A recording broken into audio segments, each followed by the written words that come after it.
Tonight is a town hall meeting. It's a question and answer on Measure H. Mike Burdett, Van Diver, is going to be doing the presentation to start with. And then Peter, I never can pronounce your last name. Shiflett is going to be also doing the presentation. And then there'll be a question and answer after each presentation. So I'm going to turn this over to Mike and let him go.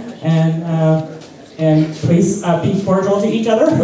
And no, this is not a debate, by the way. That's one thing I want you guys to know is this is not a debate. It's a question and answer. If the answers from our manager and our engineer are not what you want to hear, you will need to set up a meeting with them to go and talk to them about it. Okay? Thank you. All right. Welcome. My name is Mike Vandiver. What we're going to do tonight is have a question and answer session on Measure H.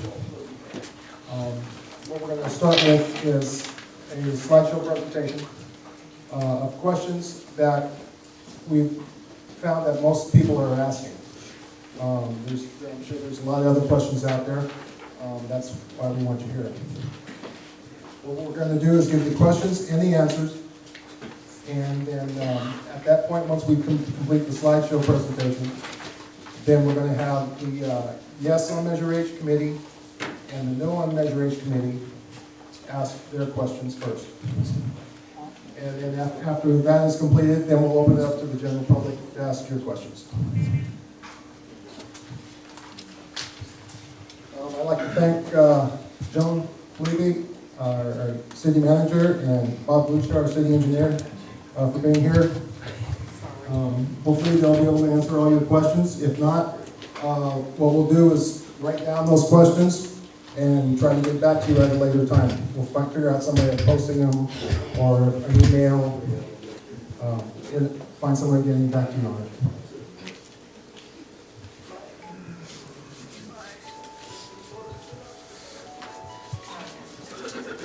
Please turn off your cell phones if you have one on you. Thank you. Okay, ground rules. No debating. There will be no speeches. If there's any disruptions, we will ask you to leave. Questions are limited directly to Measure H.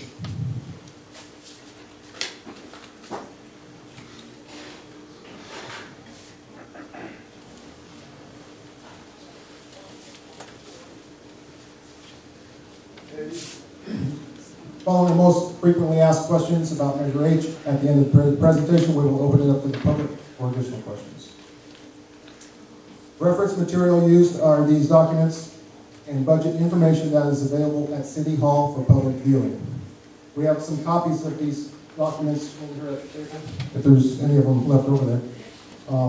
If you'd like one, or if you'd like to view them, you can go down to City Hall and check them out. The one on the left, Pavement Management Program, that one was developed a few years ago by a private company. They evaluated all our roads and gave us a report on their conditions. The one on the right is the expenditure plan if the measure passes.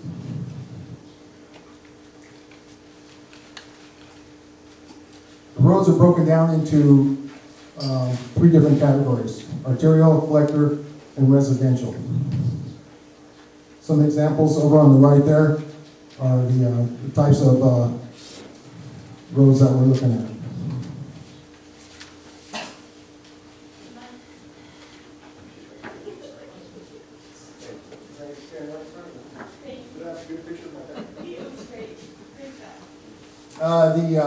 The average, what they call the pavement condition for the arterial roads, which are Lakeshore and Winnipeg and a couple others, the PCI rating is 83. These ratings, it's a 0 to 100 rating. The higher the rating, the better condition the road is. The collector roads, average score on those are 41. Austin, Phillips, basically collector roads that where all your residential roads come to that you have to travel on to get where you're going. So your arterial roads and your collector roads are the ones that everybody travels on. Residential is, your score on your residential is 25. The residential roads are in pretty bad shape. A couple of those examples are Meadowbrook and Ridge. Most of the residential roads you'll know out there.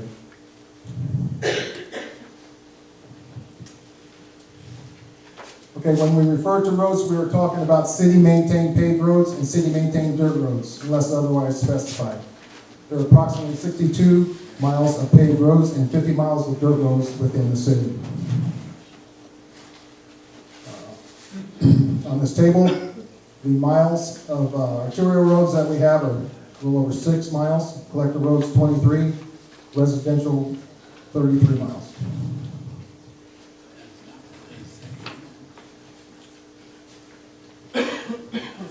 Repairs and improvements will be done in all three categories and not necessarily in any specific order.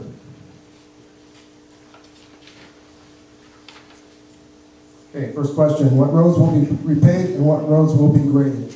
Any existing city-maintained paved road will be paved. Any city-maintained dirt road will continue to be graded. What roads will not be paved or graded? Private roads. If you live on a private road, you can get together with your neighbors to discuss entering into a road maintenance agreement to improve your road. Will paved roads that have turned to dirt be repaved? Yes, in time. The map, we have a map over here on the wall that shows the types of roads, whether they're private, city paved, and the city dirt roads. Okay, what roads will be worked on first? The first ones worked on will be Lakeshore Drive, Olympic Drive, Old 53. These are the most traveled roads in the city. The cost to maintain these roads is much less expensive than replacement.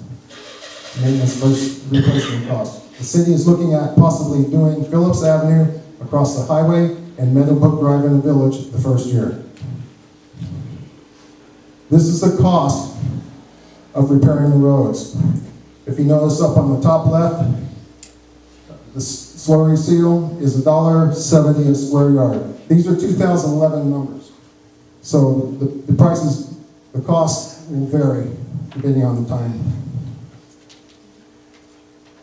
And then if you look at the very poor roads down the bottom right, the cost is a little over $49 per square yard. So the worst case scenario, worst roads that we have, that's what it's going to cost to repair them. That's why it's important to take care of our main roads first, because of the cost to maintain them.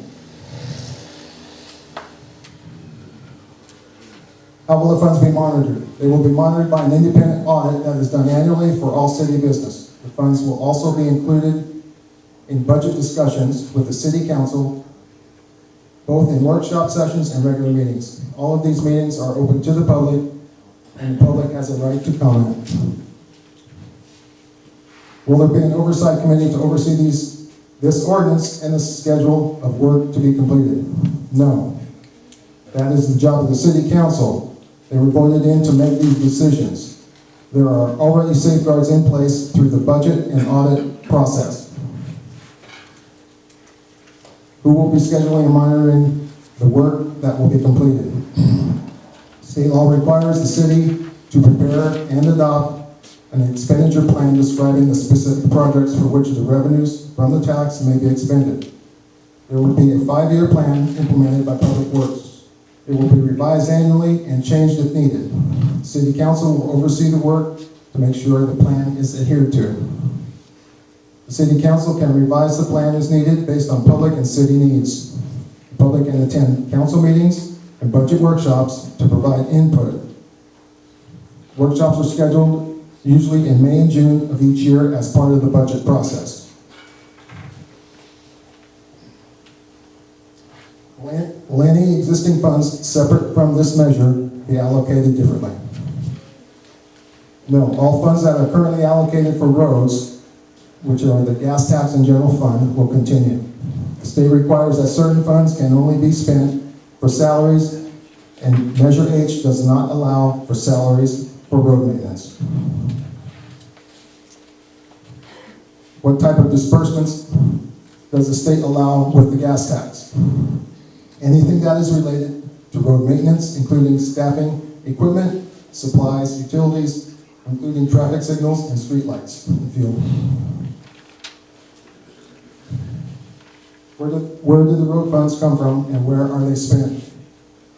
What are the gas tax revenues for the last 3 years? Road funds come from gas tax revenues.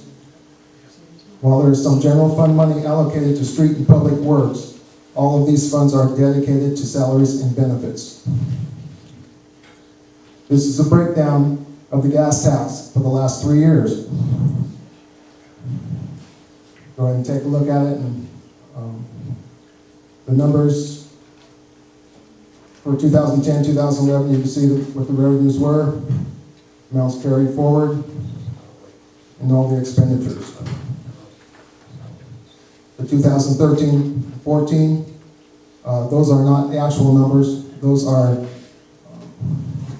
what is going to be expected.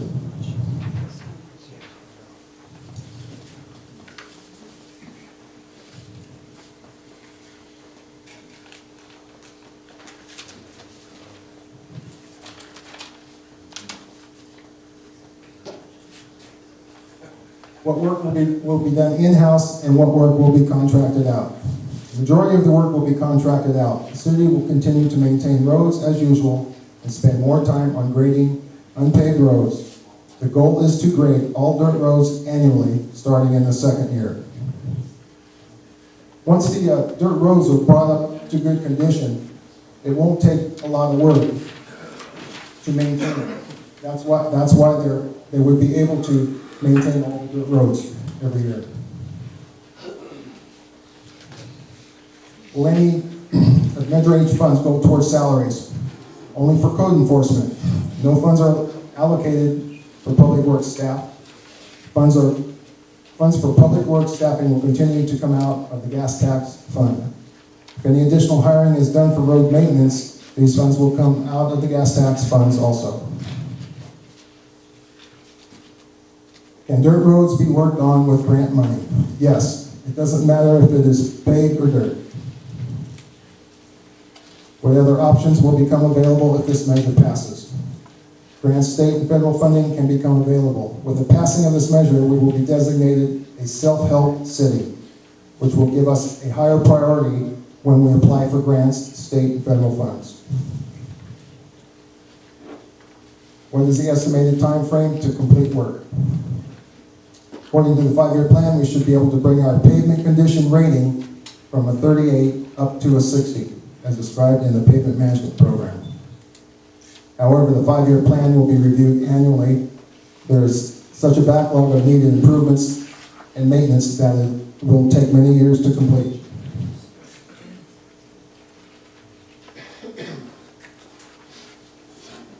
What funds will be used to purchase and repair equipment for road improvement and maintenance? 5% of the Measure H funds are allocated to road maintenance or equipment needs. Will there be any oversight of utility companies' underground work? The city tries now to coordinate work with utilities and other entities and will continue to do so. A formal request to agency boards of directors is under consideration. Why are we voting on this measure again when it failed on the last election? The last attempt to pass this measure failed by just a small percentage, about 154 votes. A special tax requires 66% yes votes to pass. Even though it received a majority vote of 61.7%, it still fell short of the 66% required. We believe that the community did not receive enough information about the measure to make an informed decision on the measure. Why is this measure for a sales tax instead of a property tax? A sales tax applies to everyone making taxable purchases, including money from those who do not live here. A property tax would apply only to property owners and would also require a vote. When will the city receive the first increment if this measure passes? It is anticipated that the first payments will be in about 6 months. What can people who don't live on a city-maintained road do about getting their road improved or maintained? You can try and get your neighbors to agree to a road maintenance agreement. It will show how the cost will be shared by the property owners on the street. What is an example of a previous special tax that has been successful in the city? Measure P, passed by Clear Lake voters in 1996, has been very successful. This is a half percent sales tax that is dedicated to funding the police department. The monies are accounted for in a special fund, as the funds from Measure H will be. They can only be used for police, just like these funds can only be used for roads and code enforcement. Why isn't there a sunset clause on this tax? There is such a backlog of work to be done that it isn't feasible to sunset these funds. Once roads are brought into better condition, the need to maintain them will continue indefinitely. Why don't we just disincorporate and let the county assume the responsibility for our streets and services? County has no funds available either. They are establishing assessment districts now around the county to allow neighborhoods to repair their own roads. How much of these funds can be used as matching funds towards any grants the city seeks? The expenditure plan sets aside 5% of the funds allocated for road maintenance for grant matching funds. How much will this cost me if this passes? It will cost you 1 cent per dollar on any purchase that is taxable. Example, if you made a purchase of $10 that was taxable, it would cost you an additional 10 cents. Remember, most groceries are not taxable, as well as rents, prescriptions, and utilities. Okay, so we're moving on to code enforcement. Code enforcement. The goal of code enforcement is to improve the appearance of the city and to provide a clean, safe, and healthy environment for both residents and businesses, as well as visitors to the city. In turn, property values will increase and the quality of life is enhanced. How much funds will be set aside for code enforcement? 25% of the funds collected from Measure H, approximately $357,000. How will these funds be applied? The allocation will be reviewed annually. In the first year, $230,000 is set aside for staffing 2 code enforcement officers, 1 animal control officer, and a portion of animal control contract with SPCA. Remember, on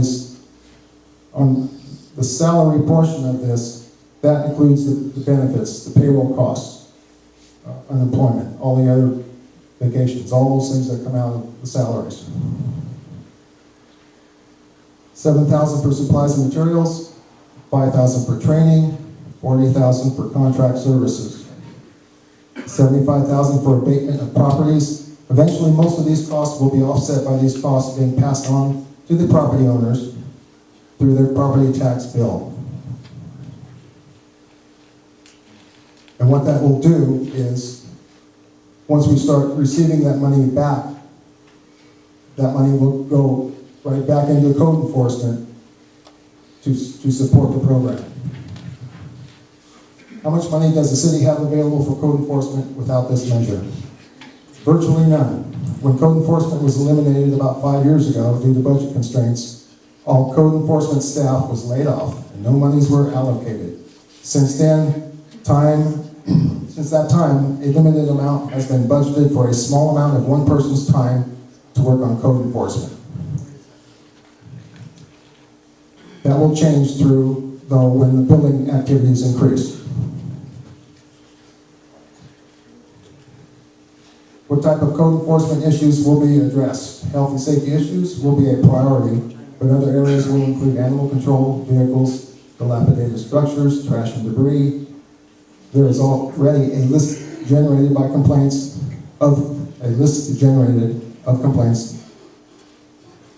but initially, once staff is in place, several things will occur.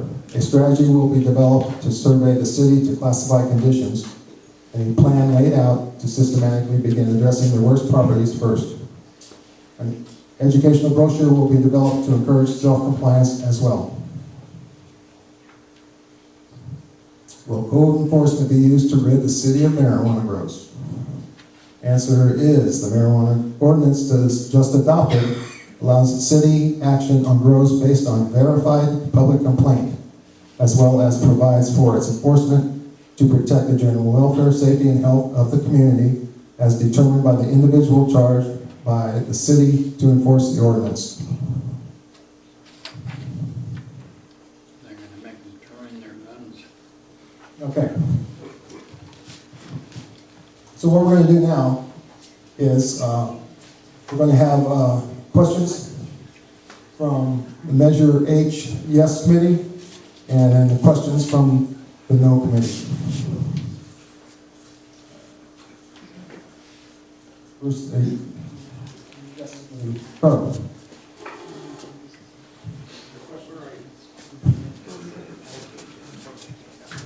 I'd like to know what a municipal service review is and whether or not we've had one.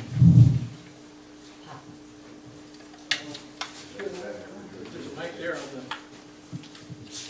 No, that's the Municipal service review, have we had one?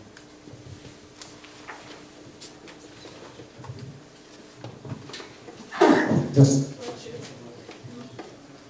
The city does have a municipal service review which was adopted in August of 2005 by LAFCO. And it does address a variety of the types of services generally associated with the expansion of a sphere of influence. There currently is underway an update of our MSR. It's not in conjunction with the expansion of our sphere of influence, that's not on the table. In the existing 2005 MSR, it did address streets in the following way. It is commonly agreed upon that the city of Clear Lake has substandard road conditions throughout the city. And there's some additional comment about Public Works having done a good job in striving to remedy those conditions. And the paragraph ends with the city should strive to set aside increased funds and additional manpower for such street maintenance and projects. That will be also reviewed in the update of the MSR that's going on now, and I expect that draft to be completed probably in the next month to 2 months. Okay. Any others, Carl? Any other questions? No committee?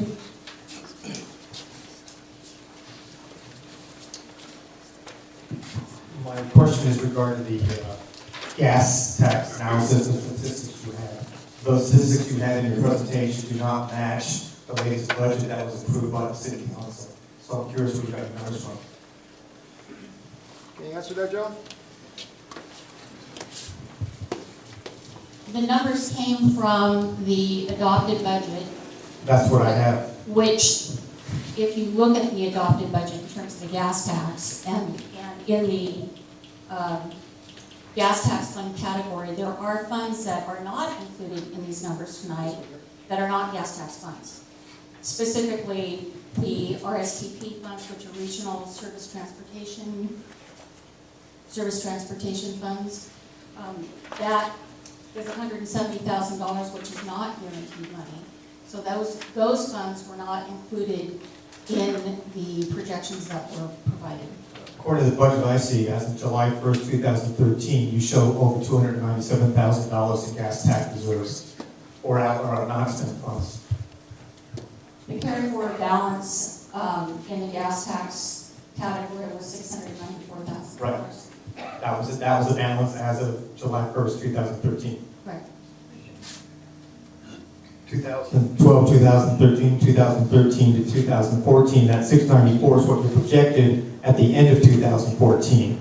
No, what is projected at the end of 2014 is $277,546, which is reflected in the budget. Did I write this slide down wrong? Yeah, okay, that's fine. I understand, it's semantics, that's fine, thank you. The annual audit, when does that usually take place? What month of the year? It normally starts around February. Ours is behind this year because of the transition of the interim finance directors and bringing on a new audit firm. I expect to have the draft completed and into the city within the next couple of weeks to take forward to the council, probably the second meeting in October, the first meeting in November. So this is a outside CPA firm that comes in, does an internal audit on all the finances. That's correct. I think that's for me, I'm not sure about anyone else. Alana has a list.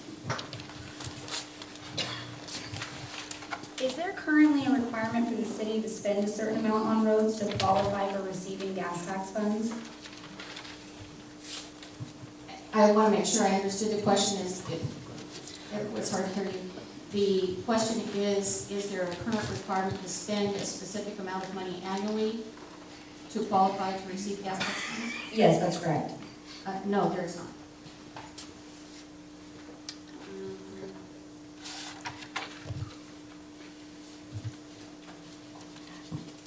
The information may be incorrect that I received. However, somewhere along the way, I was advised that the PMS survey, the road survey that we're referring to, suggested a 0.5 cent tax to fund the work that's been outlined. Why is it that the city's asking for double the recommended increase to fund the project? I don't believe that's addressed in the pavement management program. On the last page of the report, are there something that has options down there? Yeah, it's one Is of the that- options. Is that what you're referring to? I think the point of the Code options. enforcement too. There's several scenarios that we run in the pavement management program. There was one for the current budget, which is like nothing hardly, and then I think one for $200,000 annually, one for $800,000, and one for $1 million and $50,000, which is the one that we felt that was the 3/4% tax, because we're talking about a 1 cent tax, 3/4 of it going to the roads. So there were several scenarios run so we could see what would happen, what the result of spending X amount of dollars would have on the condition of our roads, the PCI rating that was referred to earlier. So if we spent, I can't remember the numbers exactly, but if we spend the $1,050,000 that we would produce from the 3/4% sales tax, we're going to increase our PCI from 38 up to about 60, which is not bad, really. It's not great, but it's a lot better than what we have. But if we only spend $200,000, it stays down in the 40s, so it doesn't make much headway. I don't know if I answered your question or not, but I hope so. Yes. The road survey does reflect a lot of lump projects. They could successfully be completed in increments of around $250,000 per group project. Why haven't any of those projects began or completed with the existing gas tax funds over the last few years since the survey was completed? Well, we have done projects, but we've done several projects, major projects that we've done. Some of them been with grant money, a combination of grant money and gas tax. We did a collector street project about 2 years ago that included Arrowhead, Austin. Those were using local monies and tied together with some state and federal money. So we have done projects, and we've tried to show what we can do, but there's a limited amount of resources with the gas tax. When you have a $17 million need, and that's an absolute number, there are greater. That was done in 2012, this report came out, or 2011. So 17 million, 1 million just barely makes a dent in it each year. Thank you. Any others? Anybody else? Oh, I do have a question, another question, sorry, asking. Can you explain what defines a self-help city, and what will be our benefit of classifying as a self-help city? A little bit better. I know you did address that some. A self-help city is one that has been able to generate revenues outside of the normal revenue stream that can be used in the application for grants to show that there are that there are local monies over and above the gas tax monies that can be allocated to projects. If you are not a self-help city, the number of grant opportunities available are much diminished. With being a self-help city, you qualify for additional types of grants. And for those of you who are familiar with grants, they are often ranked by points. And depending on the type of grant, you receive points if you are a self-help city, which elevates the project to a higher level of opportunity to be funded. Thank you. Any other committee members, questions? No.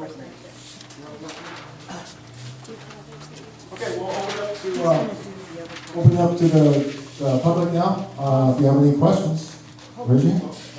Mike, we're confused about this whole thing because none of your questions match ours. So we're a little confused. Is this the time now you want him to ask the questions that we haven't asked yet, that haven't been asked in the PowerPoint? Okay, well, you can ask, in the general public questions now, you can ask it now. Well, that's what he was waiting for. No problem. Okay, I was asked just to read my questions off one after another, then you'll have time to respond accordingly. So I'm just going to read these. I'm going to write as clearly as I can so everyone here can understand them. What will happen to the gas tax revenue? How will it be used? Will it be spent on salaries? That's question one. Road survey that was done in 2011 reflects many projects that could successfully be completed in increments of approximately $250,000. Why hasn't any of the work outlined in the survey been started or completed with existing gas tax funds, as there was a surplus, as we can see on the screen? They answered that question.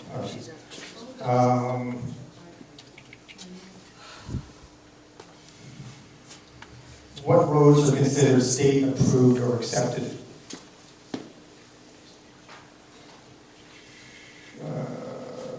The measure is approved and revenue is generated. Will the city be required to give preference to local contractors or require out-of-town contractors to use local labor with said revenues? Those have already been asked. Are current gas tax revenues being spent solely for research, planning, construction, improvement, and maintenance as outlined by, I believe it's state law? If yes, can you explain why or how 70% of the gas tax is being allocated to salaries, which is an increase of 20 percentage points from 2011?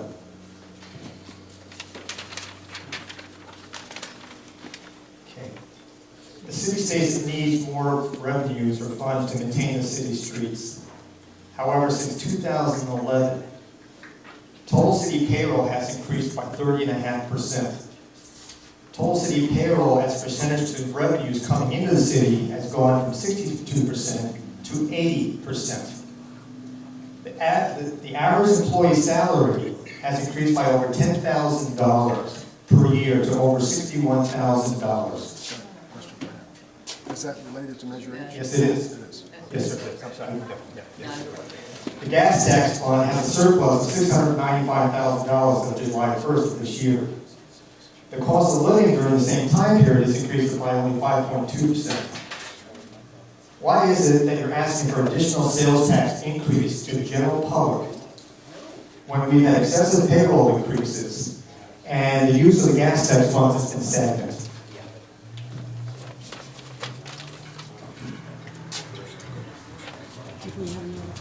They've already.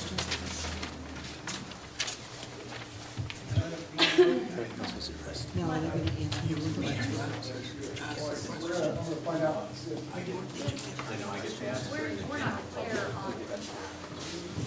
We're not clear on, are we to answer those questions now that we were handed these at the beginning of the meeting, but kind of skip around in terms of the list that we have? What Joyce explained was you can answer whatever question you're capable of answering now, but that does not require, quote, research, and if necessary, we can get together at an appointment to. Okay, I think that would be the best way to Well, do that. you telling me you can't answer any of these questions right now? I'll answer the first one. Where will the gas tax revenue, what happens to the gas tax revenue? Are you talking about the new revenue that we have, the current revenue? I'm talking about the gas tax revenue that comes in that currently. It's, The current revenue. the current revenue would stay there and still be used to cover the cost of the operations that go on today. Right. So that has to continue, it's not gonna stop. I understand that, but we have almost 70% of that revenue source is being used to pay salaries. No, that's not true. Yes, it is true. Look at the That's not budget. true. If you- We can show you that it isn't, so we'll have to get together. But Yes, sir. I- I don't mean to argue with you, but this is what it says in here. That's what That's the I was budget. given by the city. Well, we can sit down and I'd be glad to show you. Okay, these numbers here come right out of the budget, okay? Shows salaries right there. For 2013, 2014, $264,000. So that's not 70%. More than, oh, wait, Actually, from 450? Yeah, it is. okay, thank you. Well, the second question was we talked about the $250,000 increment, and I'm looking at the paper that you handed out, and I think we already answered that. We had some projects that we've done. We have $310,000 in the budget this year for capital project to do some chip sealing and some slurry sealing. That project's going to be put together over the next 6 months, which will reduce the amount of surplus that the city has in their gas tank. And I'm not sure of the other questions that you asked. Some of them were on this list that I'm looking at, but what roads are considered state or approved or accepted? I'm not sure, In we other don't have a words, state-approved road. We have certain roads that we are eligible for federal grants. well, I think Those what are the our point was, arterials and our collectors. Our residential streets, you want to rephrase the question? well, I think what the point on that You particular want to speak question, into the microphone, please? I can't hear you. I'm sorry.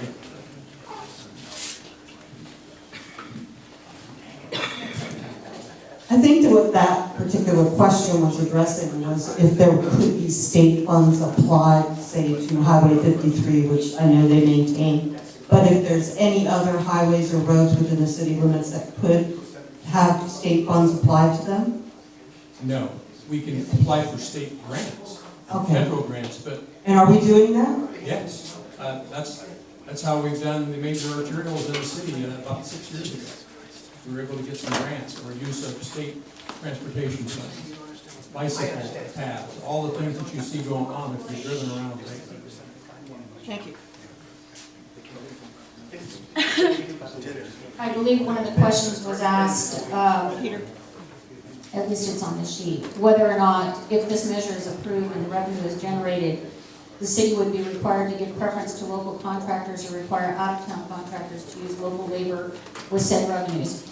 We are currently, the council has directed that an ordinance come back to it, providing for local preference. We're working on that, and that will be coming back to the council shortly. However, there are very strict requirements tied often to federal funds and state funds that you must use the low bidder. And all of that will be laid out when that ordinance comes back to the council. Where there is opportunity to provide local preference, that certainly will be done. But if there are requirements from the state and federal government that we can't do that, then we would either have to forfeit those monies or go with the low bidder as is required. The other question, and I'm not sure I got the specific question, but the statement was made that there had been a significant increase in the salary levels over 2011. Much of that can be attributed to several things. We had a significant increase in insurance premium requirements, which are allocated through part of this, part of the budget. And with the dissolution of redevelopment was covering a certain percentage of salaries which have now had to be absorbed either through the general fund or in some cases, in this case, in some of the gas tax revenues.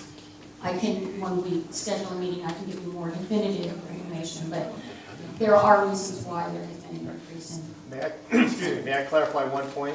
When I said 70% of salaries against revenues here, salaries and benefits to me is total compensation. Total compensation is a greater 70% of revenues coming in.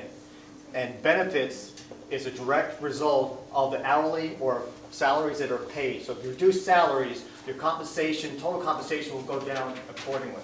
So I want people to understand that the gas tax revenues coming into this city, over 70% are going strictly for wages and benefits to the city employees. And yet you're asking for more money.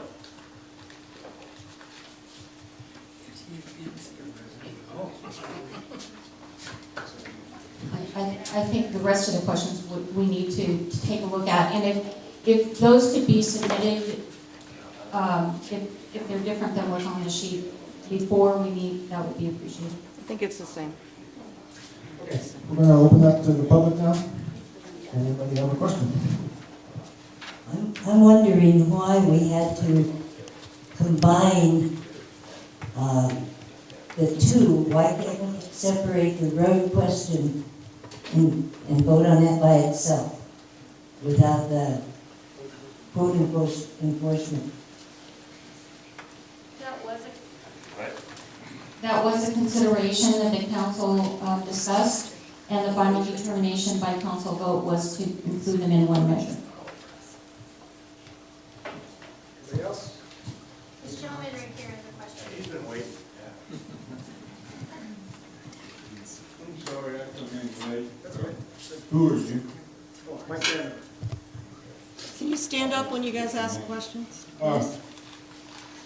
I don't know, I looked at that and I heard what y'all saying, it sounded to me like you're telling a snake oil, because if you can't see those numbers and see what he said is gospel, and why, if you get another $1.5 million, do I need to expect any more than I saw out of Measure T? I've only lived here 29 years, so I don't know the whole history of city, but I wouldn't turn y'all loose with it down. Do you have a question? No. Anybody You else? wouldn't answer it, but did.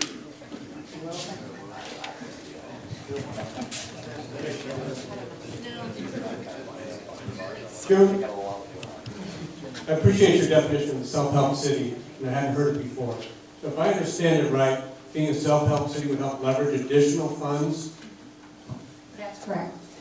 Do you know what percentage of additional funds that may generate? I don't, and oftentimes it will depend upon the grant itself. Sometimes, oftentimes the percentages are different. So it would just depend upon the source of revenue and how much of that. So I don't have a specific number. So it would just be a guess to paint a picture. But it could be significant. It could be very significant. Thanks.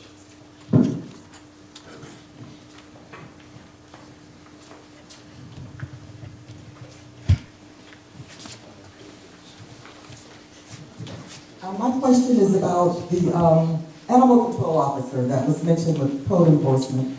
I don't recall seeing anything about an animal control officer as we did last year when it was spelled out. So could you please talk about that? Thank you. When we talked about it last year, I don't recall that we actually spelled out the actual numbers of employees. We had the $230,000 set aside.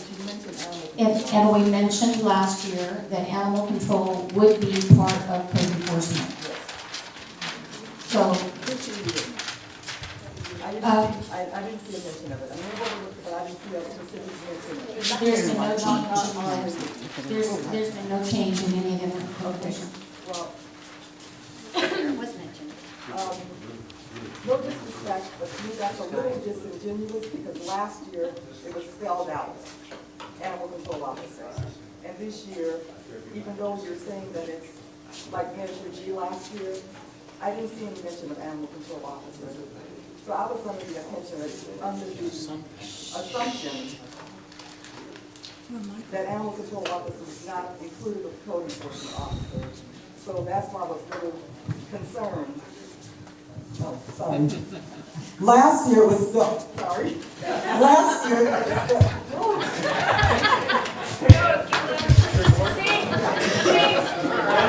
usually I speak very quietly. You have a powerful, okay, you have a powerful system here, Joyce. Very good. Because usually I speak too quietly. It's not my intention to argue with you about this. Joan or the city council. But last year, when you talked about Measure G, because it was on the ballot, there was a specific mention of the animal control officer.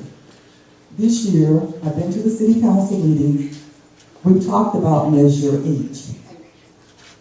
It mentioned code enforcement and it mentioned road tax.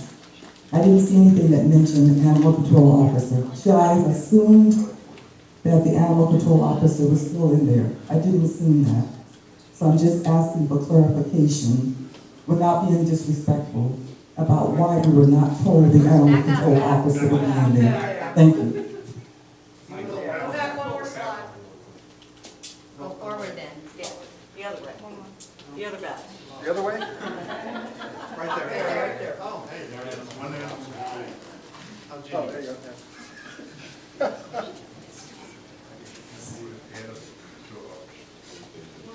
So, I'm trying to recollect what was provided to the council last year that is different from what was provided this year, and I don't recall that there was anything different provided last year than this year. In the preliminary, spending plan for code enforcement, it talks specifically about animals, increased feral animal population. It talks about vermin. All that information was the same that was provided last year. There was no language changes made to this.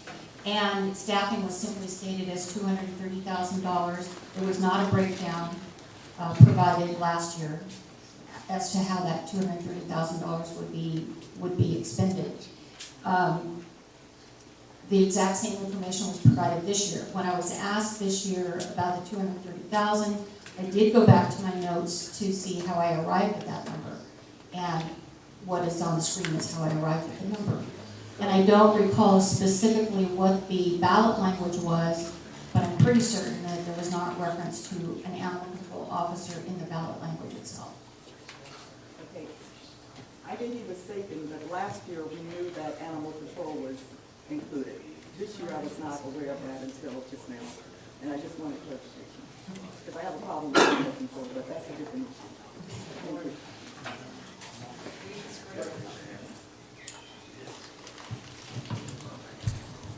I noticed, Ray Silva, Highlands Harbor, I noticed that the, said something about 5% was going to be set aside for grant funding, for match funding. $50,000 a year roughly. If there were a grant available for $250,000 and it was a 50% match, would you be able to adjust what percentage was spent on the match funding rather than stick to that 5%? Yes, the ordinance does provide that the council can adjust annually the allocations of funds. So if that came available, yes, it could consider.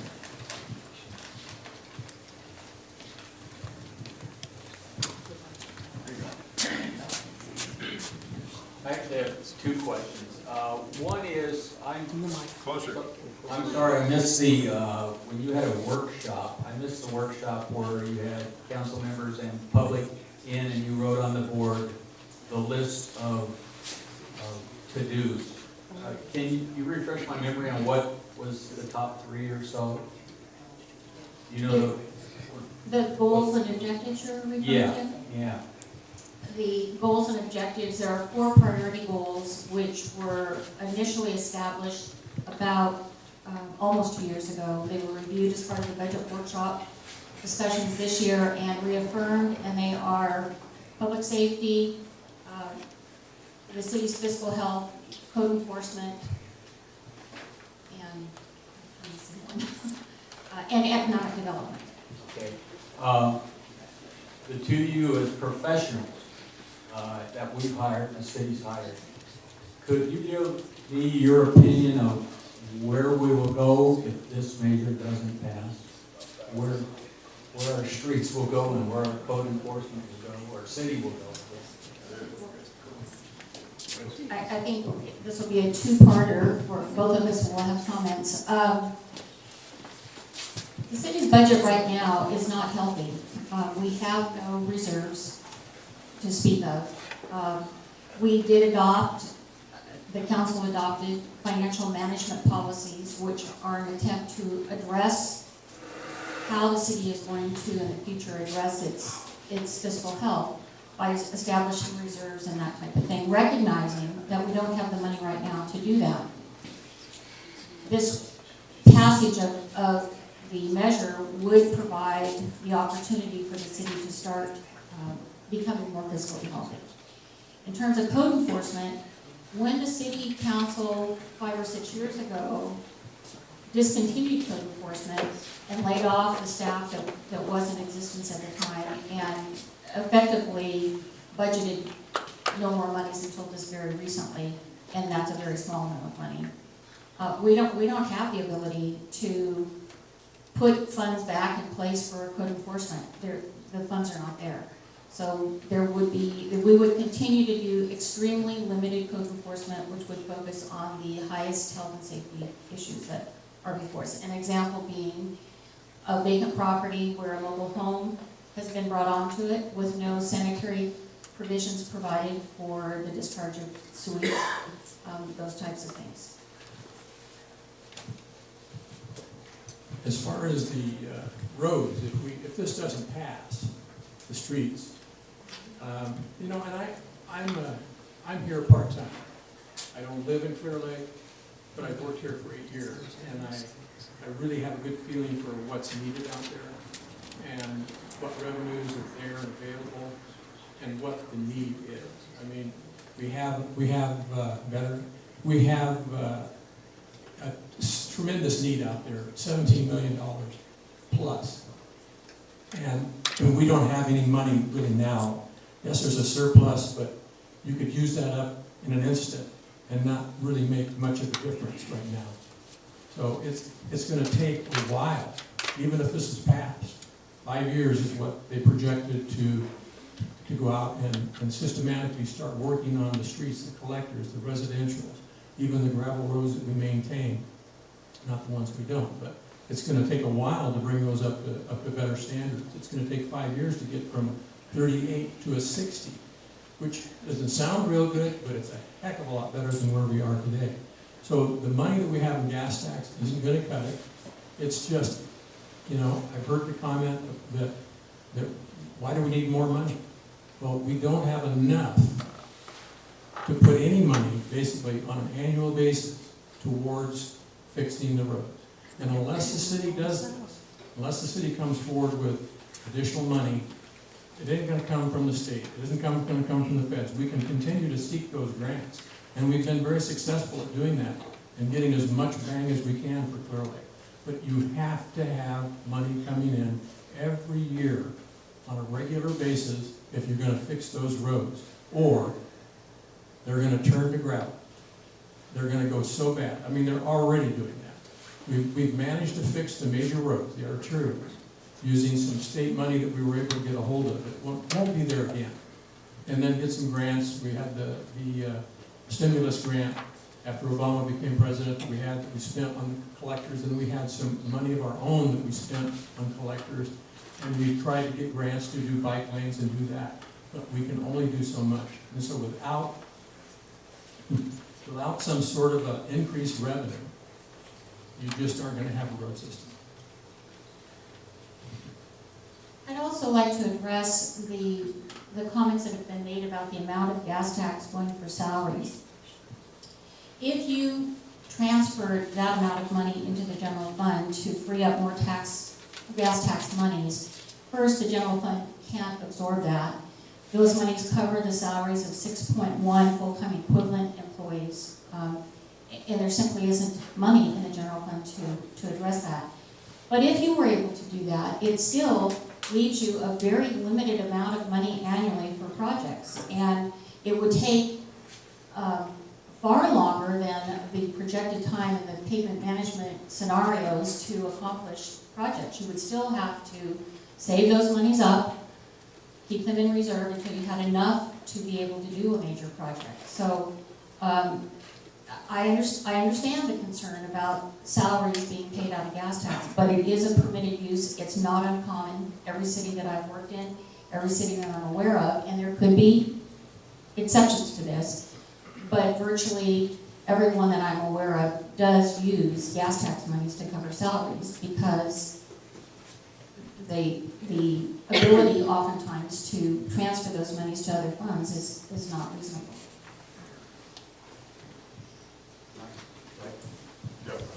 Yes.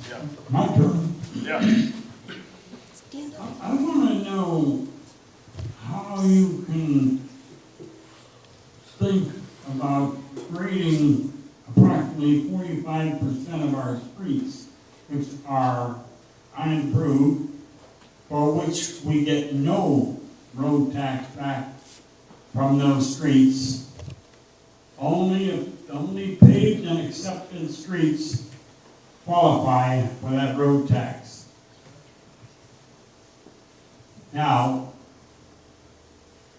you can grade that street with its own equipment. You won't use the same equipment on that dirt street that you would on a paved street, so we're gonna spend a lot more money on tools to do that. And not only that, you have to do it every year. So you got 45% of approximately 49 miles of unimproved streets that you can't maintain. You just can't maintain. And those of us who have been waiting ever since we've been in the city to have our street properly maintained are still waiting and told we have to wait even further while you're out there doing those streets. Now, one more thing on that. Back in 2090, Dan Obermeyer and myself brought in the people out there to have their streets paved through redevelopment. There would have been about 25% of the cost to that would be borne by redevelopment. They turned us down. No, wait a minute. Do you have a question in there? Yeah, how are you gonna manage to do that and do our streets in 1 year? I don't believe it. That's why we need more money. That's why we need more money. What happened to all the money? Never has. Bruno Sabate, Clear Lake resident. I have a question for Bob DeLucia, and maybe Joe might be able to answer this as well. Is it true that part of the gas tax that we collect includes Prop 42 money, and that Prop 42 money will be yanked as of next year, and we will no longer be collecting approximately $160,000 of the gas tax? No, that happened 2 years ago. 2 years ago? We used to get Prop 42 money, and we got PUDA, which is the gas tax money. And about 2 years ago, 2010 or 2011, the state passed, the governor passed a law that basically held us, it gave us the same amount of money we were getting with Proposition 42 money, and just converted it to gas money. So if we were getting $140,000 worth of Proposition 42 money, and I think that's close, $150 a year, they just increased the amount. They took that money away and gave it to us in increased HUTA money or gas tax money, so that we came out even. We didn't have the two funding sources, we just have the one now. So you'll notice if you look at gas tax revenue in the budget years in the past, it increased about 2 years ago because of that, and the Prop 42 money stopped coming to us. But it was a wash. There wasn't any extra money that we got out of it. We just came out. Or no loss of money? No loss, no gain. Okay. And my second question I have for you is, how much approximately in grant funding did you receive last year for road maintenance? Oh, boy. We've had several grants last year. We did about three grants altogether. I don't have them off the top of my head, but I can give you round numbers. But we had the Dam Road Bike Lane project that we just completed in August. That was about $300,000. That had been going on for some time because of the Indian archaeological finds and things that we had to get through the environmental one. We had the Old Highway 53 bike lane project, which went from Lakeshore to Olympic that we just finished. That was about $300,000 federal grant. Both of those were federal grants, 100%. Then we had the T project. It's a transportation enhancement project we were eligible for, got in 2 years ago around Austin Park. We did all the pavement improvements there, and also the bike lane on the south end of Old Highway 53 from Lakeshore, or from Lakeview down to SR 53, State Highway. And that was several $100,000, about $400,000, that grant, the T grant, the combination of those two. And then we just recently applied in July for what we call a highway safety grant, HSIP.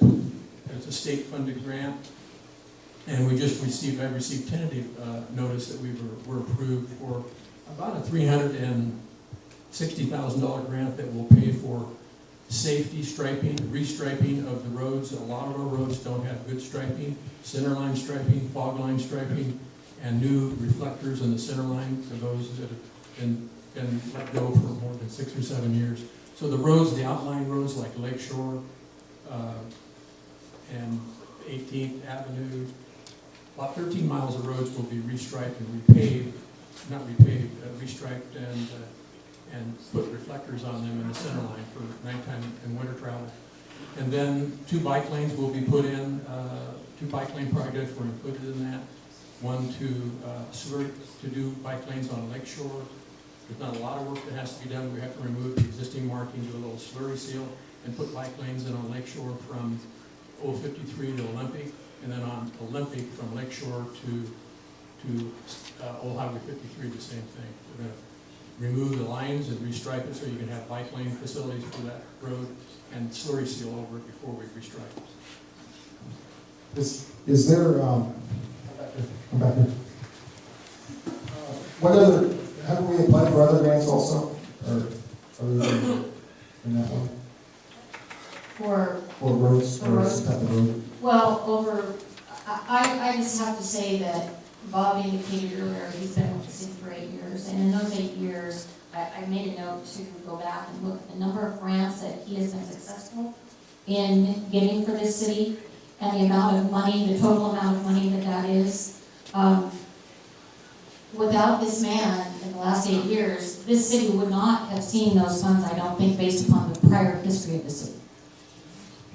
So we have a huge amount of money that has gone into upgrade of roads. It's an investment that the city has been able to do because of the grants that have been received, and that investment has to be protected. We don't have the money for that ongoing maintenance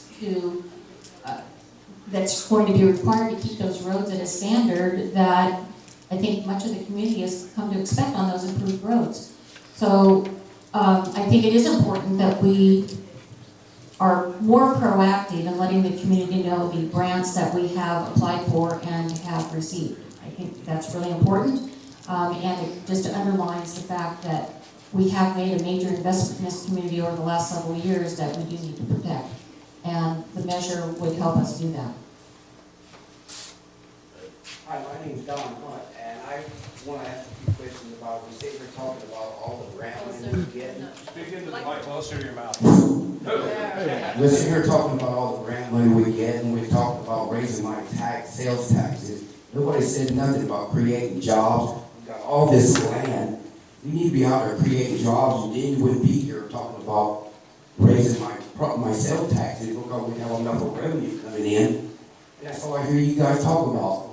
Grant money and sales taxes. And I was wondering what are we going to do with all this property we got?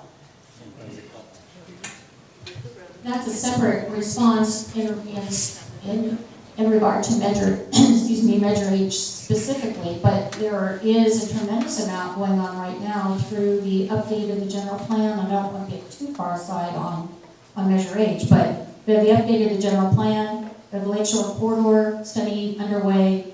Council just approved the contract to do the EIR and the general plan. Once those documents are in place, we will then move into updating the zoning ordinance, all of which will address the improvements of property, specifically along Lake Shore Drive, along the Highway 53 corridor, which are part of the economic development goal. That is a priority goal for the council, all intended to create jobs and additional revenue into the city. So there are those things going on in conjunction with the other things that have been talked about. Aren't you county security if you raise our sales tax, you're going to be what, like one of the highest sales taxes in the United States? Why not show up here?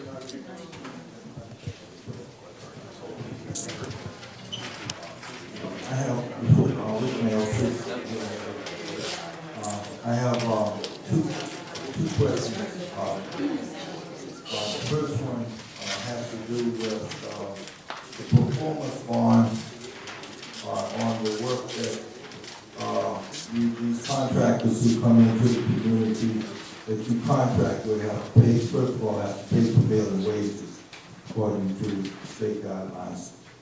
And the other thing is that 5% that you hold back, how much of that is the performance bond that you require for these contractors so that they complete the job and they don't leave things untidy like we've seen all over this town from them tearing up the streets and not putting the pavement back correctly.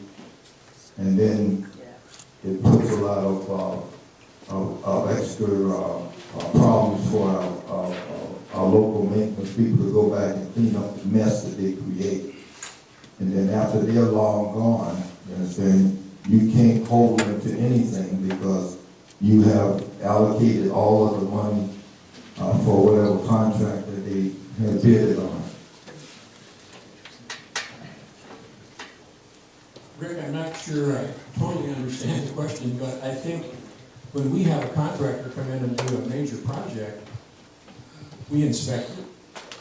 We review the job before it's ever completed, and when it's completed, it's done to our satisfaction before we ever pay the contractor.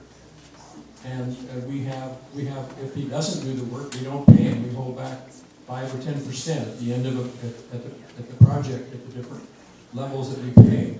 And if we're not, if they haven't performed the job the way the specifications required it, we wouldn't pay them. We haven't had that problem. We've had good project contractors that came in and have done a good job on the jobs that we put out to bid.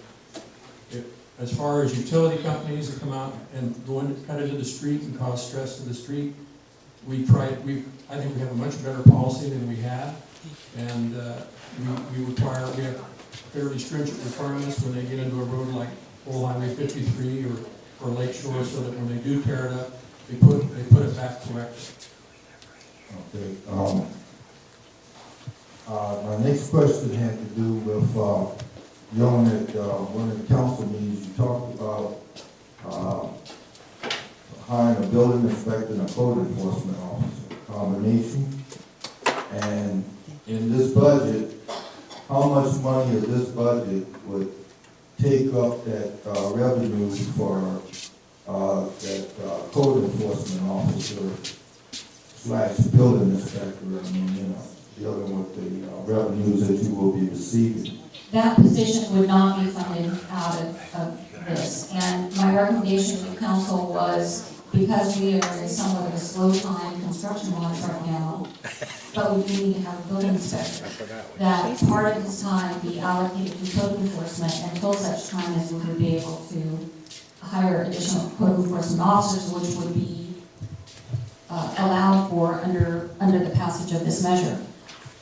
The hope is that that building inspector position is not going to be able to continue to do code enforcement for a long time, that we do have building activity increase, and that person's time will be reallocated to doing more building inspection activity. So the funds for that position are in the budget, and I would have to look and see if there was anything more than the general fund being allocated to that position, and I can do that and let you know. But that position would not be funded out of Measure H. Okay, just have one more question about the animal control officer. One that you had quoted up here, about the SPCA. Part of that, his services would, either be here in the city of Clear Lake, and SPCA would be picking up the other part of the services to deal with the animals in the community. So what part of this money that's coming in the revenue stream is going to be allocated for SPCA, and what services is SPCA going to provide for this money that was going to be allocated to them? That contract was just approved by the council, and it's a 3-year contract, essentially. In the first year, the city will maintain a code enforcement officer, and SPCA will take on the housing of animals, vaccinating clinics, those kinds of things, and it's spelled out specifically in the contract. And I don't remember the exact time frame off the top of my head, but I believe it is in March or April, by the end of March, beginning of April, that SPCA must provide to the city a proposal to take over all of animal control, including the field service. So at that time, we will evaluate what percentage, and based upon the cost of the contract, what percentage may come out of Measure H, which is allowed for under the ordinance. Just want to remind everyone that keep the questions in relationship to Measure H only. Thanks. Pete Gascoigne, Clear Lake. I did code enforcement here years ago, and I noticed that you had $40,000 for towing. Correct me if I'm wrong, but I'm pretty sure when I was doing it, when we towed a car, we got a certain amount of money back from the state. Do you recall that, or is that still in effect? Because It's not still in effect. It could potentially, depending upon court determination, come back to the city, but there was a challenge based upon Prop 26 that the collecting of those funds was not in compliance with Proposition 26. So that's making its way through legal review now. In the meantime, virtually every county in the state has put in abeyance paying of those monies to cities. okay, also just kind of a general statement. Code enforcement, when I was doing it, I mean, we would go out and look at properties that had complaints. And I would drive by 2 or 3 houses that were worse than the one I was going to. So trust me, you really need some code enforcement.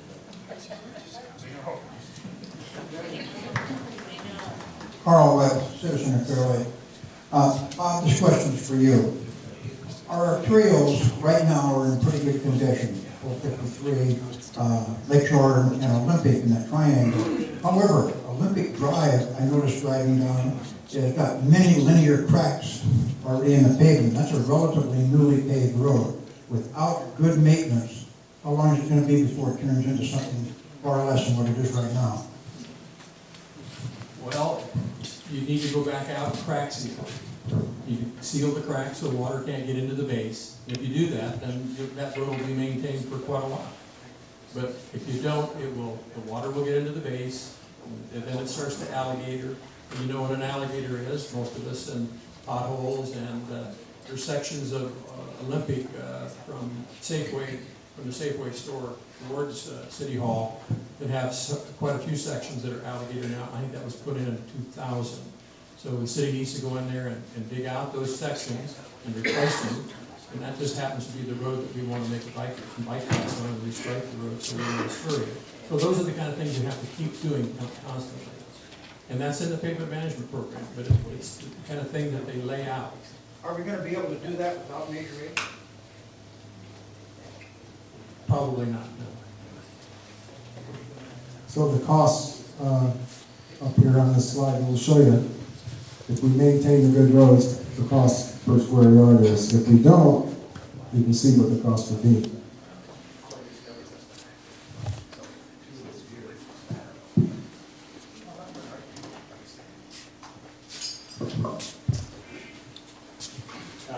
Yeah, that's 66% that needs to pass. Is that regardless of how many people vote?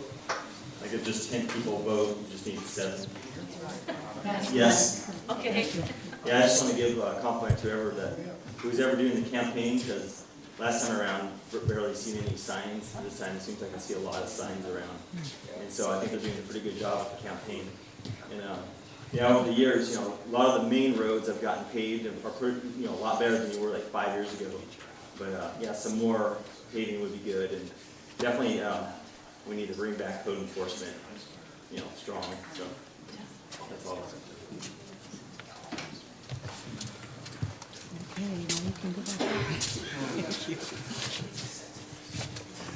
Regarding code enforcement, there's $230,000 worth of salaries for 3 positions.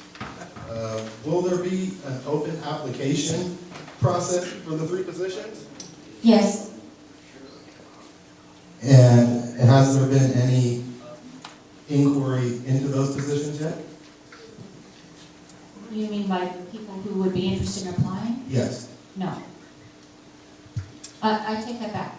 Yes, I have had one person in here. And will you be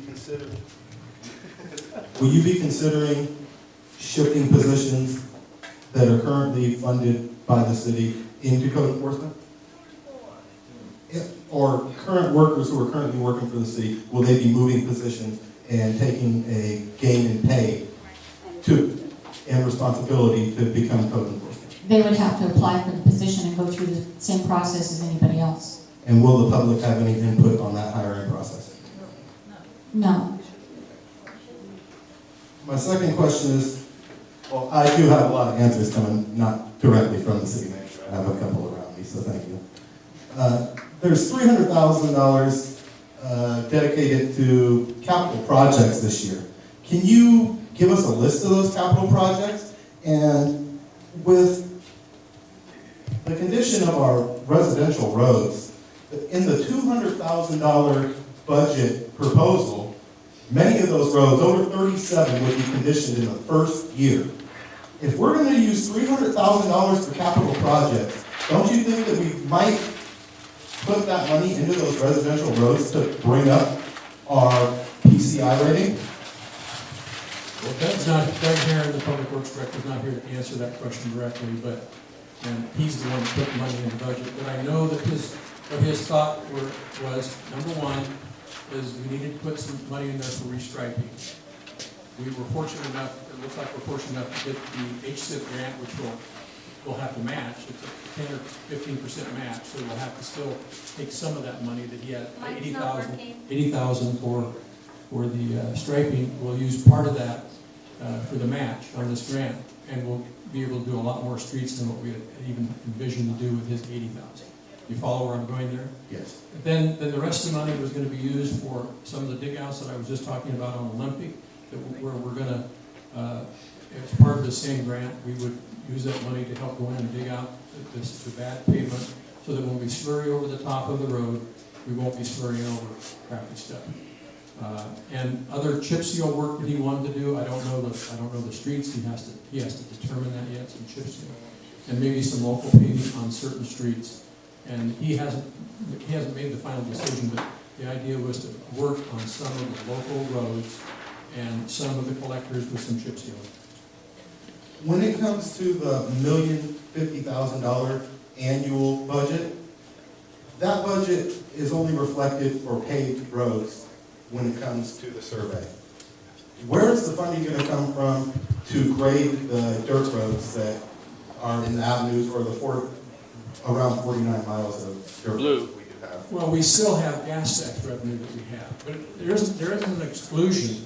There isn't an exclusion from the expenditure program. If you look at it, there's a citywide. We have money in there, 15% that can be used for that purpose: pothole patching, pavement dig outs, graveling and grading city maintained unpaved roads. So there's a percentage of that, and that could go towards that. So 15% of $1,050,000 would be somewhere in between 100 and 150,000. Correct. And that would grade 49 miles of roads, dirt roads annually? That's the goal. That's the goal. And this can't be done necessarily with just city crews. What we're looking at is, we're looking at contracting out. We need to contract out because you can't hire more people. Otherwise, you use the money up in salaries. And the whole goal here is to contract the services out and put down asphalt and base rock, not hire people or buy new equipment. You might buy some equipment to keep doing patching and the minor maintenance that we do. But the major jobs that would be done by contract labor. What equipment is currently in place to conduct road maintenance currently on our roads right now? I don't know all that what Doug has. That's not, I'm the city engineer, he's the public works director, and he's in charge of the maintenance. But he has a grader, he has a backhoe, he has trucks, he has sanders, he has a small amount of equipment, and he can't do big jobs. So he's really limited on what he can do. But he has a grader, he has a backhoe, and I'm not sure what else he has, to be honest with you.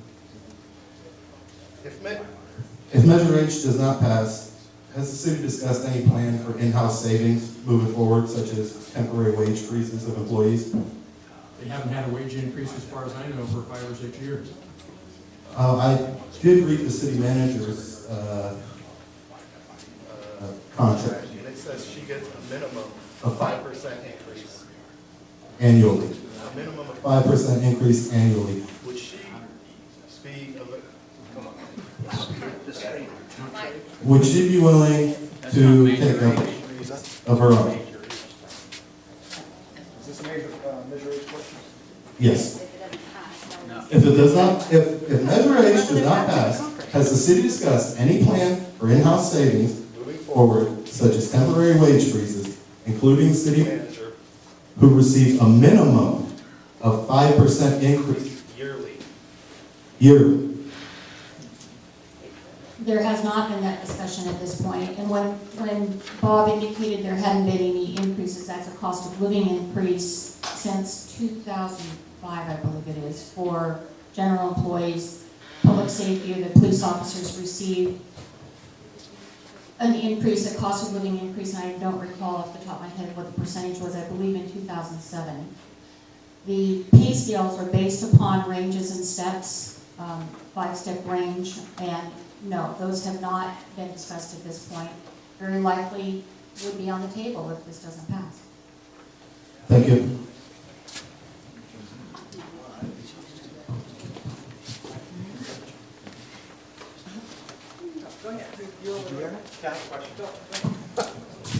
I'm sorry, I need to clarify that last comment. You say there's been actually no pay increases based on cost of living, yet based on seniority or levels of service, you're still getting increases on an annual basis. Is that my understanding? That's what I said. It's on Okay, a, so there has been increases in payroll. there have been increases in the range and step. Once an employee receives, or is at the top step, there are no further I understand, again, increases. this is not meant to be. I clarified that the statement was specific to cost of living increase. And that's fine. So what I'm getting at is because of the lack of funds within the city, and we all know that, it doesn't matter how we look at it, there's no money at the city level right now. So why haven't we looked at the council or be it staff, looking at either pay freezes or some other mechanism to stop the massive increase in payroll? 20 percentage point increase in 3 years is tremendous. No major private corporation can survive doing that. And yet you're sitting here asking for more money from the public, from a population base that barely meets poverty level standards of the federal government. Yet we're getting 20 percentage point increase. So why are we asking for more money? You all don't even live in the city. Do you? Yeah, I'm a property owner. Oh, you're a property owner. Yes, sir, I am. Yeah, wrong with that? But you don't live here, right? I have property. I have a basis in this city. I shop in this city. I support local And business. we're allowed to have an opinion. And you're voicing it, right? I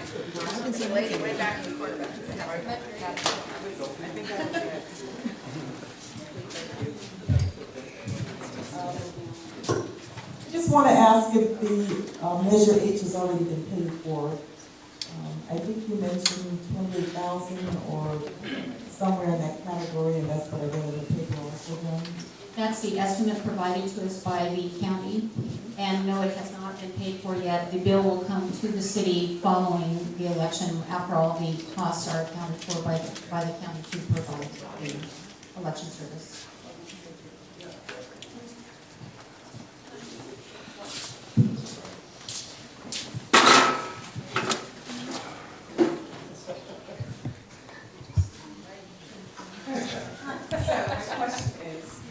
What is the sales tax rate right now?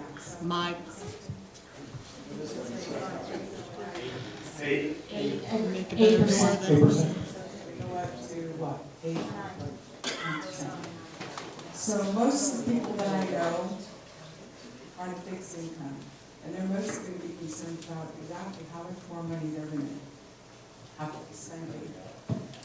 And from what I understand, it's spent on taxable items.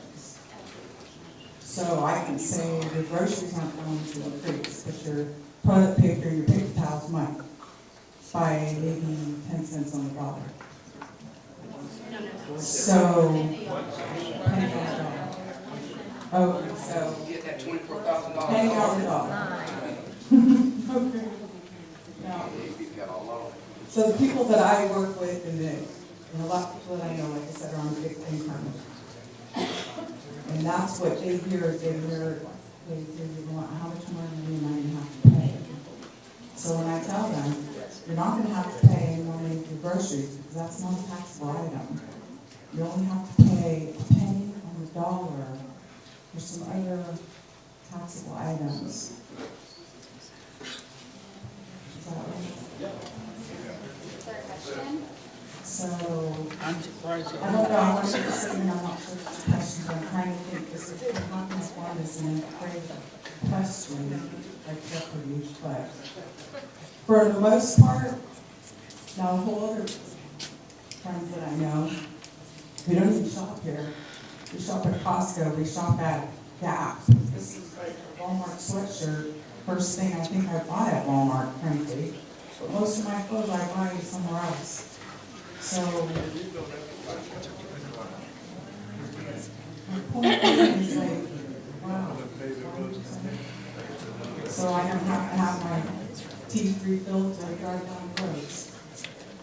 So what's the sales tax when you buy your clothes in?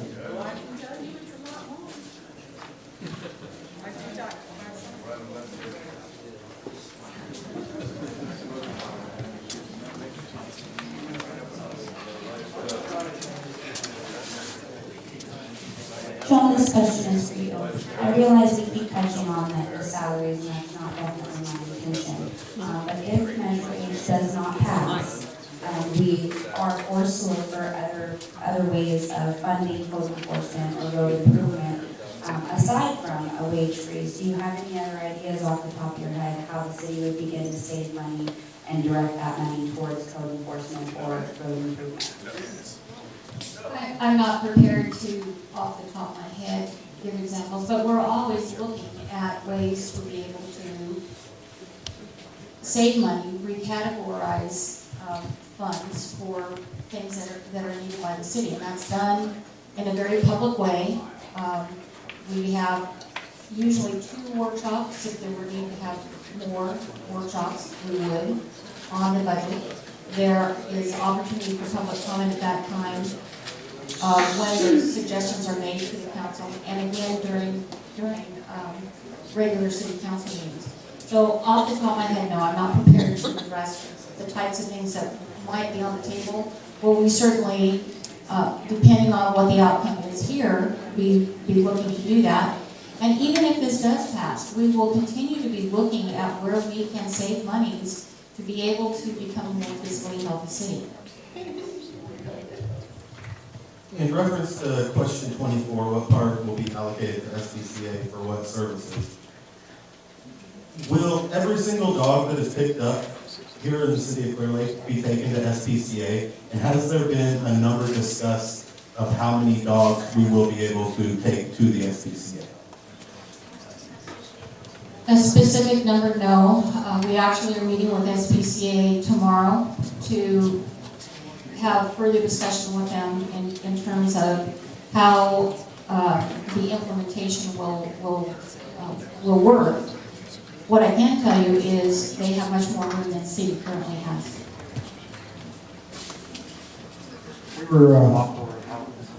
We were just doing a little calculation over here. Keep in mind that these are 2011 numbers. The costs are probably a lot more now than they were then. We figured out that at the extreme rate of $40 or $50 a square yard, it would cost $700,000 to do 1 mile of a 2-lane road.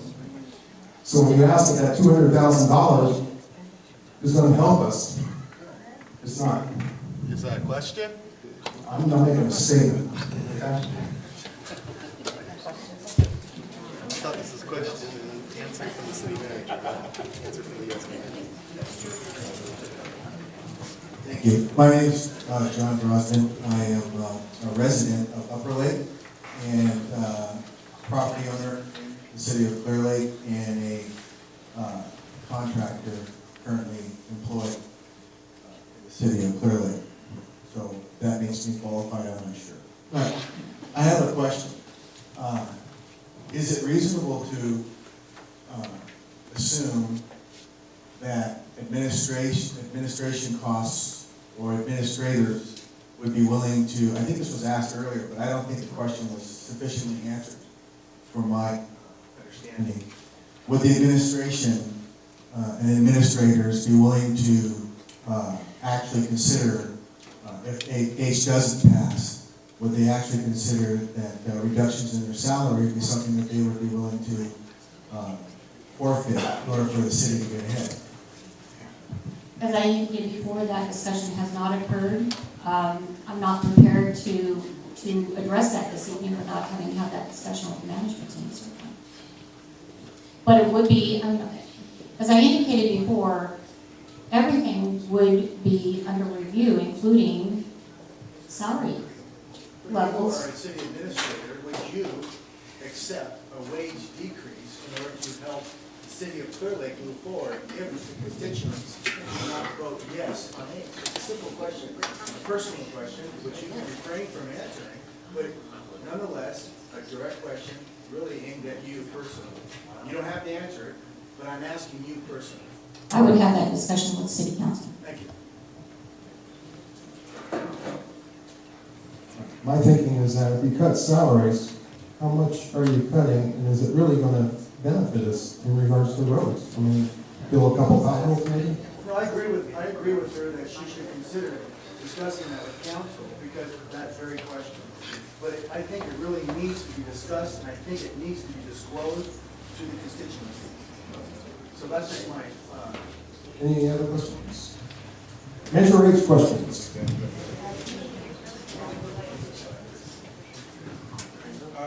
Just comment on the gentleman that just spoke. I wonder if he would be willing to work for less. I don't think the city, is going to go one way or the other if that lady takes a pay cut. I'd be happy to answer that question. Sure. Okay. I have worked for less. I'm doing a project right now in downtown Clear Lake, the Shell gas station, for which we obtained permits, have architecture and engineer design prints, working within the confines and constraints of planning and code. So in order to get that job, I had to take an incredible amount of, I took no profit, very little overhead, just to keep my mortgage paid and to keep the men and their children food on their table. So I took, it was my choice and my decision. It wasn't something out of, it wasn't something I was prepared to disclose publicly. But being asked it directly, I made a decision. It may have been a bad business decision, but it was still a decision I made thinking that it would provide work for me and the people that I employ. And I commend you. Well, That's why I asked the question. well, thank you. You're welcome. Okay, any more questions? Measure H question? Sure.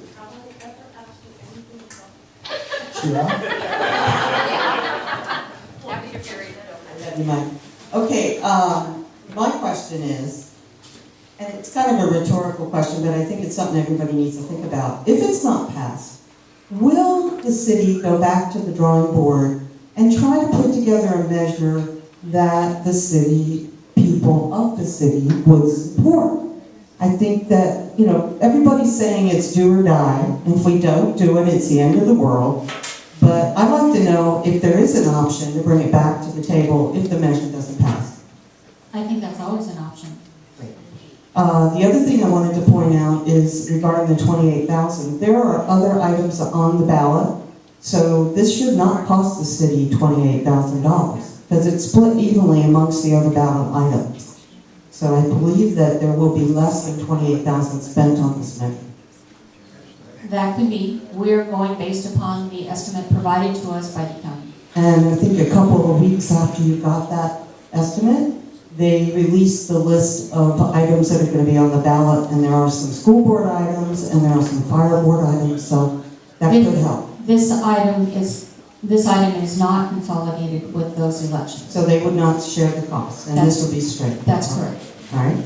And the last question is, roads that are considered residential and are full of potholes and not in the PMS plan, we'd like to know if those roads are going to be turned back to gravel. No, I think the goal would be to patch them, as Will they be put in the plan then? yeah, roads that are currently paved. Yes, that have so many potholes in them that they're just full of potholes. Well, you have to attack, there's a whole lot of them. There's $17 million worth out there, so you have to attack the worst first, and you also have to look at the ones that aren't so bad so that they don't go bad. You're combining a lot of different scenarios. But the PMS report has a lot of roads that aren't on it. So I'm wondering if any of those roads are going to be addressed down the road. Well, they put together scenarios. That isn't one we're going to have to stick to, but it's a scenario to say, if you did these, this is what the pavement management or the pavement conditioning would be in 5 years. We have to sit down. The Director of Public Works and the city engineer will have to sit down and really put the plan together and then take it to the city council and have it approved each year. Will the public be involved in that decision-making process? They would be at the council, city council, so they would be, yeah. But we did make extra copies of the PMS road list and the priorities that they suggested. It was on the table there. Right. So I'd like people to take that list and see if their street is on it, just to see if they even qualify at this point. And there's also a map on the wall as well. And there's voters registration forms if you're not registered to vote. Thank you.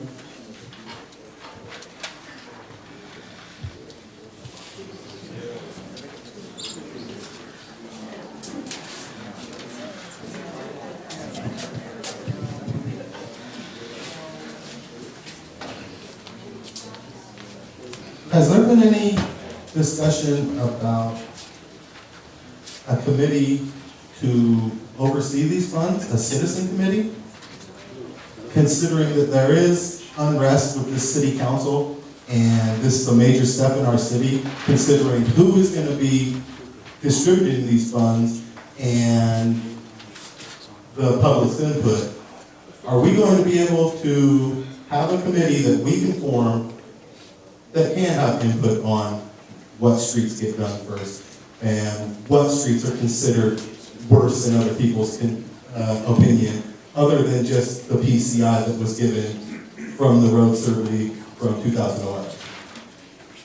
There has not been that discussion. That would be a discussion for the city council, not the staff. And I do want to perhaps clarify is the best word, the pavement management plan is not an inclusive document. So the statement was just made to look and see if your street is on there. If your street isn't on there, it doesn't mean, as the engineer just said, that it won't be addressed. So I caution you to not take that document as being all-inclusive. It's not. It was based upon scenarios, and they are clearly identified in that document what the scenarios are. With the passage of this measure, as the engineer indicated, the Director of Public Works and City Engineer will come up with another scenario that could be entirely different in terms of the streets that would be identified in a given year, which would be approved by the City Council. So I just wanted to make that clarification. So the documents that we're looking at of the survey of the roads and the 3 budget proposals those are not guidelines that the city is going to try to deviate the least amount from. They are exactly that, guidelines, not regulations. They're not absolutes, they are guidelines. So, is there currently options or plans in place if this does pass? Has there already been planning for the distribution of these funds? No, Thank you. other than the percentages identified in the expenditure plan. Any more? I could probably yell it.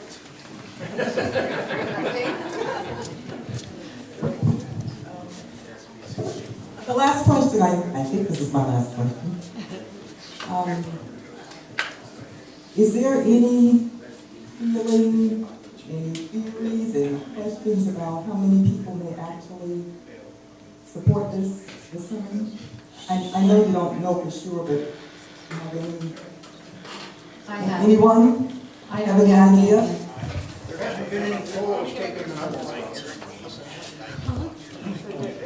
Like County I think, 2-1 against so far. I think the difference between the last time and this time is things like this, the meetings. Making people aware of what it's about the improvements that we can have. I think people are more educated this time, so I think there will be a better turnout. I would just expand on that. The result in the last election in November was 61.7% of the people that voted did vote in the affirmative. But prior to that, the Area Planning Council, ABC, did a countywide poll to determine what the support might be for a countywide sales tax, also dedicated to, that one was specifically to roads. When the ABC came forward and said that they were going to do that poll, we asked them to structure the poll in such a way that the city could extrapolate the numbers and see what the citizens in the city limits would support. And it was, if I'm not mistaken, it was 78% voted or polled in the affirmative that they would support a sales tax increase dedicated to roads. I think I had that, and I was concerned about the number of people who were polled, because I asked that question last year.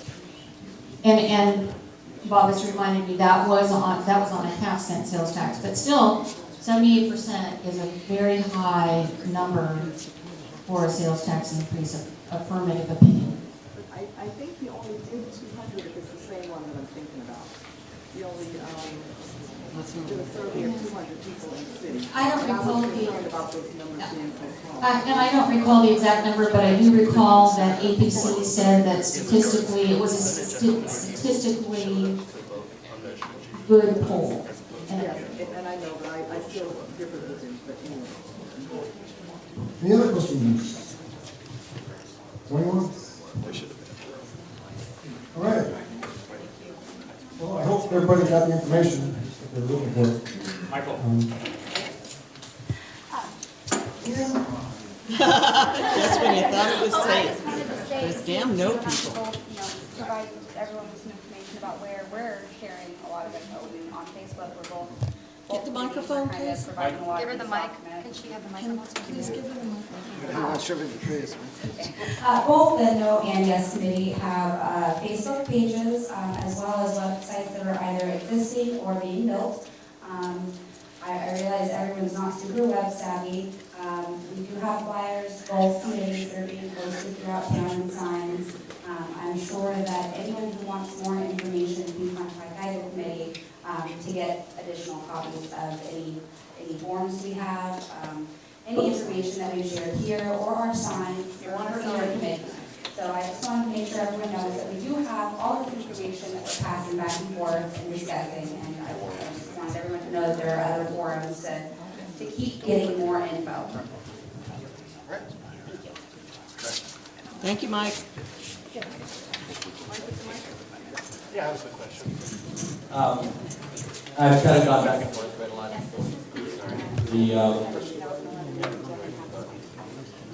Reading about the possible yes, possible no, reason why we should do it, reason why we should do it. I mean, my standpoint, not a part of any committee either way. Just been a resident here for the last 17 years, and it makes perfectly good sense to me. I think we really need it. It sounds like it's all going to create things that would benefit all of us. I like the fact that it's basically a consumption tax, so I guess the more you consume, the more you will pay. If you're an out-of-towner, I like the fact that they'll come into our town now, they'll stay at places, maybe they'll go out to a restaurant. They'll drive our roads, they'll use our roads, but none of that money gets, will help maintain those roads, where as of now, if this were to pass, when they make these expenditures that require sales tax, they'd be helping maintain our roads, which I don't think they would be opposed to. I don't think 9 is extreme. I had to do some business in Oakland recently. It was 9%. I had something going on in Southern California. It was 9.25%. So I think the fact that we're wanting to use this percent for something as important as fixing up our roads, to me, makes perfect sense from my standpoint. I guess if I were to ask the question, I understand kind of the mission statement of the yes. We don't have any alternative plans that I've heard. That's why I kind of appreciate this plan, because it seems that directly it's just going to benefit all of us. We all, do we all go shop downtown? Do we, there's the police department, there's the post office, there's the Safeway Shopping Center, there's Lakeshore Drive. We kind of voted down this business district. We were going to put together this business plan up there by Walmart. There was reasons for and against, and I understand that. And it sounded like we were going to instead put our focus into our downtown area here, and that's what seems like the starting of that to help our infrastructure, which really needs the help. So to me, that's why it makes perfect sense to me, and that's why I'm all for it. I guess I was wondering exactly what the mission statement of the against it is. Is there like 1 or 2 focal points? Is there? Do they think it's going to be just a waste of money? It's already going to be on the ballot. That's the question. Is there? Yeah. Okay. Right. I have read it. Yeah, I have read it. I just didn't know if there was a couple focal points. If there's 20 different reasons why they didn't want it to pass. I guess that's what I was curious about. Not a good question. It is a question. Okay. That's what it was. Okay, all right. I guess okay, all right. I'm just trying to get a consensus on what. But they're nominated, right? They're not. Well, I'm just curious if there was, 100 reasons why, or just like. I'm saying we can't ask the opposing side questions, we can only ask the other gentleman questions tonight. I guess the question, why should I know, what is the reason I would want to maybe not go for it? I guess that's what I was trying to understand. Right, I thought that's what was going to be tonight, was going to get a presentation of both sides. Any other questions? Somebody was asking me a question.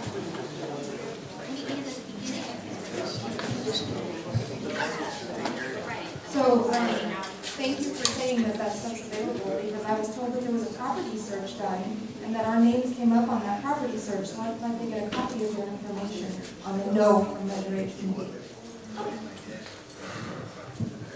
Okay, I guess we're done. Thanks for coming out. Thanks, Mike.